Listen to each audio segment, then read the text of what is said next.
प्रिय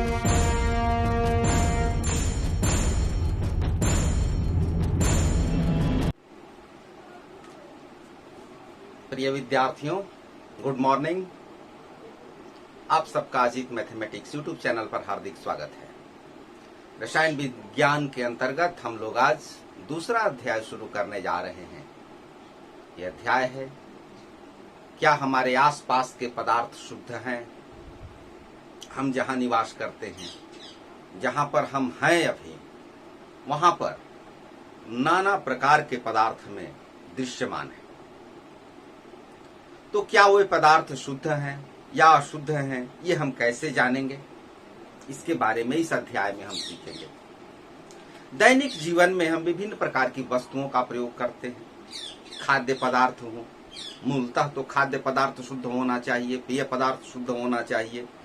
हम बाजार से सामान खरीदते हैं, दूध, घी, तेल, मक्खन, साबुन, विभिन्न प्रकार के पेय पदार्थ, आटा, सब्जी, ये सब हम खरीदते हैं और उन सब पर लिखा होता है शुद्ध, प्योर लिखा होता है। आपने देखा होगा, शुद्ध सरसों का तेल लिखा रहता है, शुद्ध नारियल का तेल लिखा रहता है, शुद्ध नमक लिखा रहता है, शुद्ध घी लिखा रहता है। तो क्या ये वास्तव में शुद्ध होते हैं? एक साधारण व्यक्ति शुद्ध अर्थ क्या समझता है? शुद्ध शब्द का अर्थ क्या समझता है? सामान्यतः हम समझते हैं कि जिसमें कहीं कोई मिलावट न हो वो शुद्ध है, मिलावट हो गई तो अशुद्ध पदार्थ है।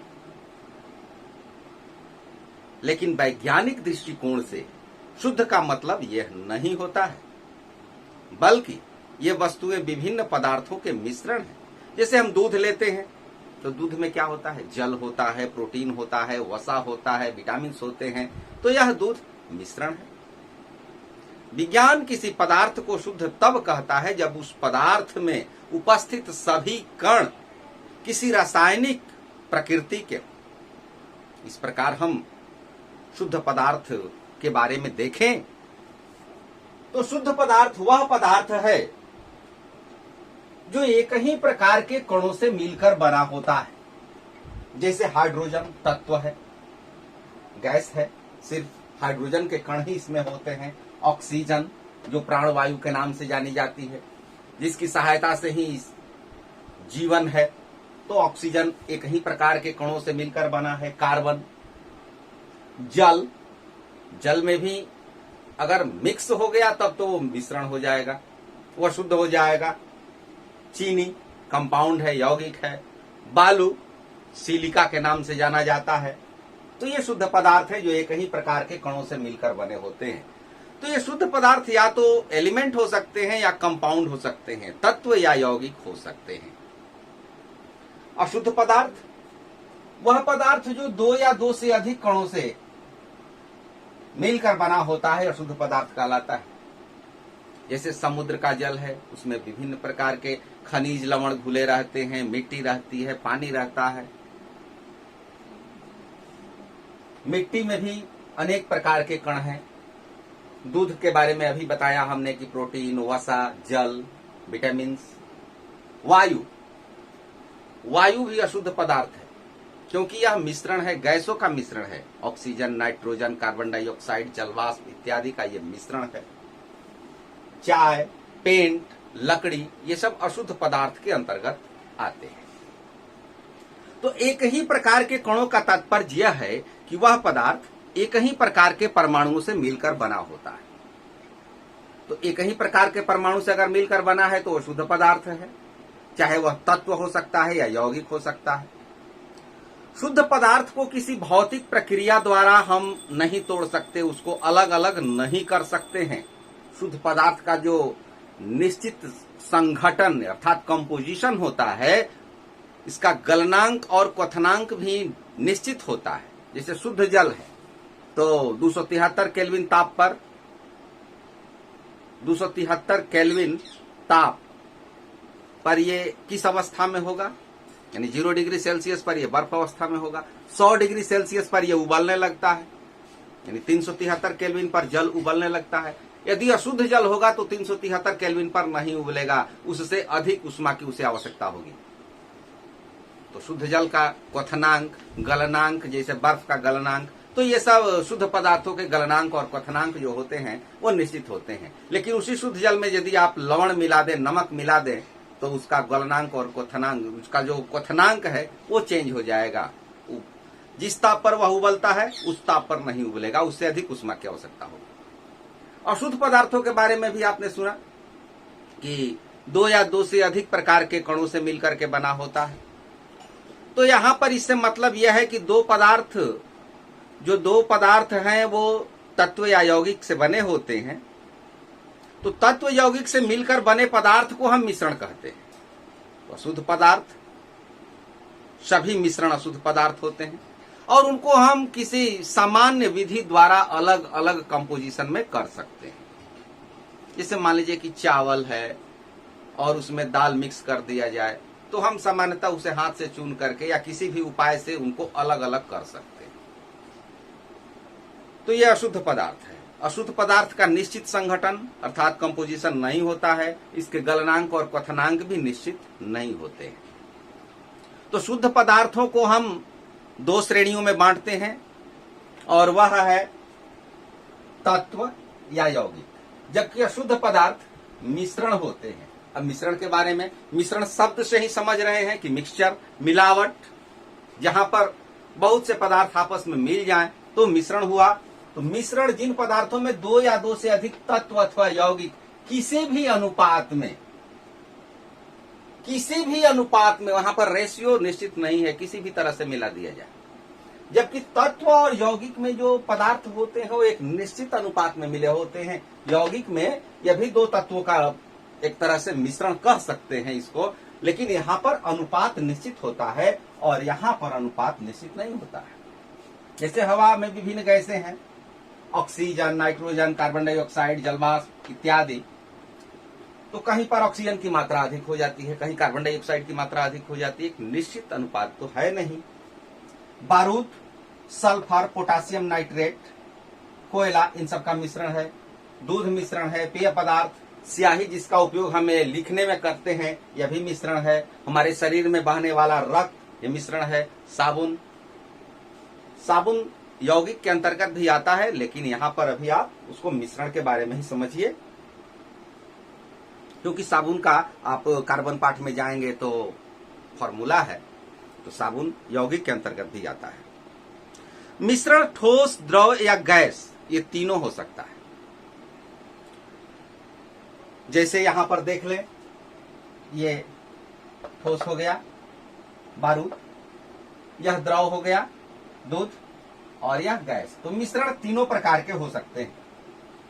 मिश्रण को हम 2 श्रेणियों में बांटते हैं, समांगी और विसमांगी। आइए समांगी और विसमांगी के बारे में समझ लेते हैं। समांगी मिश्रण, समांगी का अर्थ, समांग का अर्थ हुआ सम अंग, समान अंग हो, समान भाग हो, यानी सर्वत्र एक समान हो, उसे समांगी कहते हैं। तो समांगी मिश्रण, होमोजेनियस मिक्सचर, वह मिश्रण जिसके संपूर्ण भाग में अवयवी पदार्थों का, अवयवी पदार्थ का मतलब हुआ कि उस मिश्रण में जो जो पदार्थ शामिल हैं, मिले हुए हैं, तो अवयवी पदार्थों का संघटन अर्थात कंपोजिशन समान हो। वह मिश्रण जिसके संपूर्ण भाग में, पूरे भाग में अवयवी पदार्थों का संघटन समान हो। जैसे जल और चीनी का मिश्रण शरबत होता है, प्रायः हम लोग इसका प्रयोग करते हैं पेय पदार्थों के रूप में। गर्मी के दिनों में विशेष करके शरबत का उपयोग किया जाता है। तो शरबत को हम समांगी मिश्रण के तहत लेते हैं, क्योंकि यदि हम शरबत बना लें और शरबत का ऊपरी सतह का यदि 1 चम्मच लेकर के चखा जाए या सबसे निचली सतह का 1 चम्मच लेकर के चखा जाए, तो दोनों का स्वाद एक जैसा ही होगा। ये नहीं होगा कि ऊपर का हल्का मीठा होगा और नीचे का पूरा मीठा होगा, यदि वह बढ़िया से मिलाया गया हो। तो बीज का भी यदि हम प्रयोग करें, उसको स्वाद के रूप में देखें, तो वहां भी उसी तरह का स्वाद मिलेगा। यानी सर्वत्र एक समान, कहीं से भी हम 1 बूंद 2 बूंद लेकर के स्वाद उसका चखें तो स्वाद में अंतर नहीं होगा।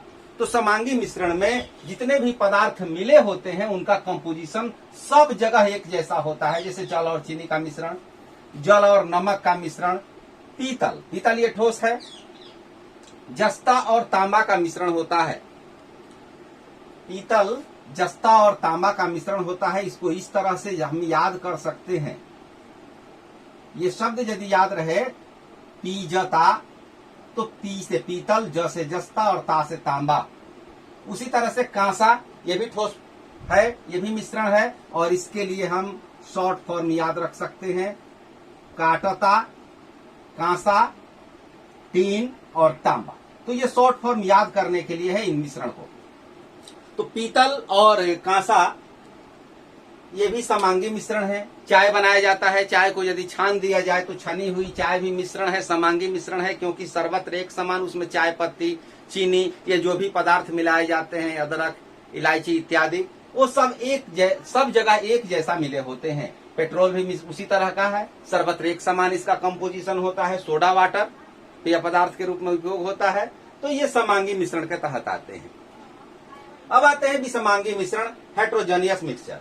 तो जिसके संपूर्ण भाग में अवयवी पदार्थों का संगठन एक समान नहीं होता है, कहीं पर अधिक होगा, कहीं पर कम होगा, यानी अलग अलग इनमें विषमता पाई जाती है। जैसे कॉपर सल्फेट और साधारण नमक।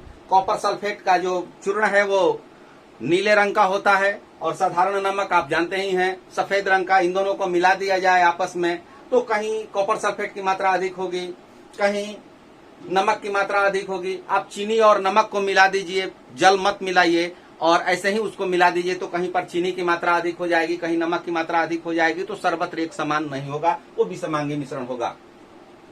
जल में यदि चाक पाउडर मिला करके घोलिए तो पूरे जल में चाक पाउडर नहीं घुल पाएगा, कहीं अधिक होगा, कहीं कम होगा, कहीं पेंदी में ज्यादा हो जाएगा। कुछ देर छोड़ देंगे तो पेंदी में जाके धीरे धीरे बैठना शुरू कर देगा। उसी तरह से ब्लड होता है, रक्त होता है। कीचड़ में कहीं जल होता है, कहीं मिट्टी होती है, तो कीचड़ भी विषमांगी मिश्रण का उदाहरण है। तेल और जल को आप मिला दीजिए, आपस में कभी नहीं मिलते हैं। हिलाइएगा तो कभी जल की मात्रा कहीं अधिक दिखाई देगी, कहीं तेल की मात्रा अधिक दिखाई देगी। उसी तरह से कुहासा जाड़े के दिनों में देखने को मिलता है। तो ये सब विषमांगी मिश्रण के तहत आते हैं। ये विषमांगी मिश्रण के उदाहरण हैं। अब एक प्रश्न पूछ देता है कि समांगी मिश्रण और विषमांगी मिश्रण में क्या आप डिफरेंस करेंगे, ये आपका क्वेश्चन भी है। तो समांगी मिश्रण वैसे मिश्रण को कहते हैं जिसमें अवयवी पदार्थों का संगठन एक समान होता है, जबकि विषमांगी मिश्रण में अवयवी पदार्थों का संगठन एक समान नहीं होता है। समांगी मिश्रण जो होता है वो शुद्ध पदार्थों का बना होता है, और विषमांगी मिश्रण प्रायः अशुद्ध पदार्थों का ही बना होता है। समांगी मिश्रण में उपस्थित अवयवों को हम आसानी से नहीं देख सकते हैं। जैसे कि शरबत बना लीजिए तो उसमें जल में यदि चीनी घुल जाए तो चीनी के कण दिखाई नहीं देते हैं, या जल में नमक को मिला दिया जाए तो उसमें कण दिखाई नहीं देते हैं, तो वो समांगी मिश्रण हुआ। जबकि विषमांगी मिश्रण में अवयवी पदार्थों के कणों को हम देख सकते हैं। समांगी मिश्रण विलयन होते हैं, मिश्र धातु होते हैं। जितने भी विलयन और मिश्र धातु हैं वो समांगी मिश्रण है। जैसे चीनी और जल का मिश्रण, नमक और जल का मिश्रण, पीतल, कांसा, ये सब समांगी मिश्रण हुए, क्योंकि ये विलयन है और यह मिश्र धातु। और विलयन मिश्र धातु को छोड़ करके लगभग सभी मिश्रण जो होते हैं वो विषमांगी होते हैं। जैसे बालू में लोहे का चूर्ण मिला दिया जाए, नमक और बालू को मिला दिया जाए, तो अवयवी पदार्थों का संगठन एक जैसा नहीं होता है, विलयन भी नहीं है। मिट्टी, दूध, स्याही, ये सब विषमांगी मिश्रण के उदाहरण हैं। तो समांगी और विषमांगी मिश्रण में आप अंतर तैयार कर लीजिएगा। अब इसके बाद मिश्रण में हम अगले क्लास में विलयन, कोलाइड और निलंबन के बारे में अध्ययन करेंगे। Thank you, all the best.